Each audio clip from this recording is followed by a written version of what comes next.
भारतीय शेयर बाजार में विदेशी निवेशकों ने एक बार फिर से बिकवाली शुरू कर दी है, इसको बढ़ा दिया है। सितंबर के दौरान विदेशी निवेशक शेयर बाजार से फिर बड़े बिकवाल बन के उभरे। सितंबर में उन्होंने 7624 करोड़ रुपए की नेट बिकवाली करी है। इससे पिछले साल अक्टूबर से और जून तक, यानी पिछले साल से अक्टूबर से इस बार जून तक अगर आप देखें, तब लगातार विदेशी निवेशक बिकवाल बनकर सामने आए थे।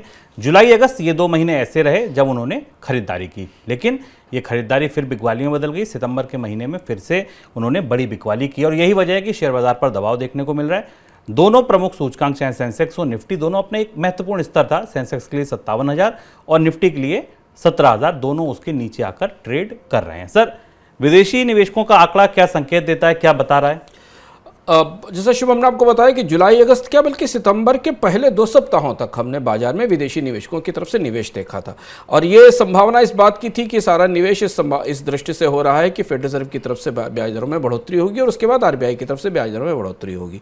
अब कम से कम ब्याज दरों को लेकर भारतीय अर्थव्यवस्था की भविष्य की संभावनाओं को लेकर तस्वीर काफ़ी साफ दिख रही है। हमने विस्तार से इससे पहले भी चर्चा की थी और डॉलर इंडेक्स 30 का जिक्र किया था, जिसके आधार पर अगर आप देखें तो भारत में विदेशी निवेशकों को अब नुकसान हो रहा है निवेश करने पर।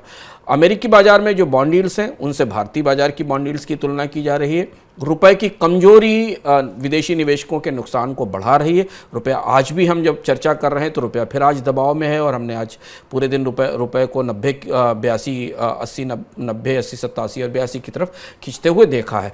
मौजूदा परिस्थिति में रिजर्व बैंक ने भी भारत के आर्थिक विकास दर के आकलन में कमी की है। महंगाई का असर इस साल के अंत तक कम से कम रहेगा, अगले साल तक भी बढ़ सकता है, इस वित्त वर्ष के अंत तक रहेगा। ऐसी सिचुएशन में अब विदेशी निवेशक साइडवेज मूव करेंगे, बाजार में बॉटम फिशिंग करेंगे, बाजार में उन स्टॉक्स में निवेश करेंगे। हमें फिलहाल विदेशी निवेशकों की तरफ से किसी बहुत बड़े सीधी या बड़ी खरीद की संभावना नहीं दिखाई देती, जो कि ट्रेंड अभी नहीं है। हाँ, केवल एक दिलचस्प चेंज जो हमको विदेशी निवेशकों के आंकड़े से दिखाई देता है कि विदेशी निवेशकों ने डेट और इक्विटी के बीच एक संतुलन बनाकर रखा है। जैसे सितंबर में अगर 7,000 करोड़ की बिकवाली विदेशी निवेशकों ने इक्विटी मार्केट में की है तो 2,2500 करोड़ के आसपास का निवेश डेट मार्केट में बढ़ाया और इस हिसाब से अगर आप नेट माने तो 5,000 करोड़ के आसपास का आउटफ्लो है।